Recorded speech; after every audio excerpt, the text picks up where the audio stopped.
Hi guys, Phil from statisticsmentor.com here. Today we're going to be looking at the mean squared error of an estimator.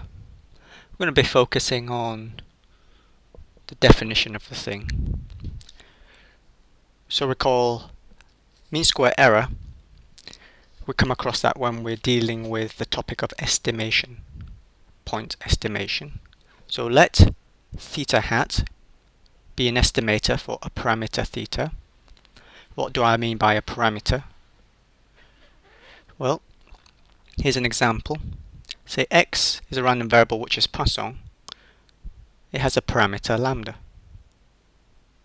Okay, so when I use theta here, it's very generic, so it could be replaced by lambda if we're actually talking about a Poisson.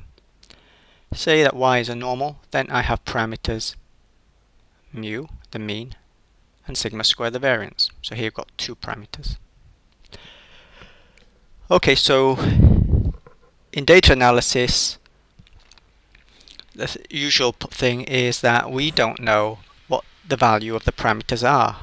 Okay, so we first have to estimate them before we can then go on to solve problems like finding a probability that x is bigger than or equal to 2 and stuff that you've done in the exercises. Okay, so these parameters are typically unknown, so need to be estimated.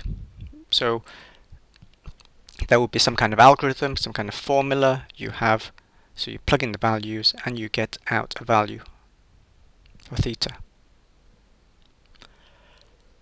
Right, so how do we know whether the algorithm, this formula, works well, gives me an accurate result? Well, we should know that first of all there is more than one way to go about estimating parameters. So I could have like 5 formulas for lambda, and I would ask you which of these formulas work best. So we need some kind of criteria to measure the performance of an estimator. So the mean squared error, MSE, is one such measure, probably the most widely used one. So I've got some expressions down here. Which one of these is true, is or are true? Let's focus on the word error. What is meant by the word error? Recall what we're trying to do here. We're trying to get a value. We're trying to basically guess a value for the parameter so that it's accurate. What do we mean by accurate? So that the difference between the estimated value, my guessed value, is not far from the true value, supposing I knew what the true value was. So let's look at which of these 4 expressions has that error there, the correctly defined. Okay, look, they're all of the form the expected value of something squared. So let's look within the brackets.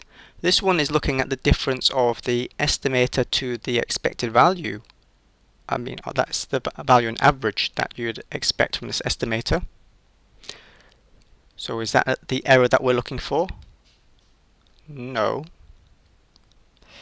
This one, second one, is looking at the difference between the true value, that's what is denoted by theta, true value of the parameter, to what you would expect, the expected value of the estimator. That does not coincide with our definition of the error here. How about this one? This is looking at the difference between the estimator and the true value. Yes, this in here is what we want, because as we had said that the error is defined here as the difference between the estimator and the true parameter. And finally this one, the theta minus theta hat. So this one is same as that, except for it's got the other way round. Well, does it matter? It's got the other way round. Well, look at the squared there. So if one of these expressions is negative, then the other expression will be positive, but it doesn't matter because you've squared it, haven't you? So these two are the same thing. And that's an exercise you can show.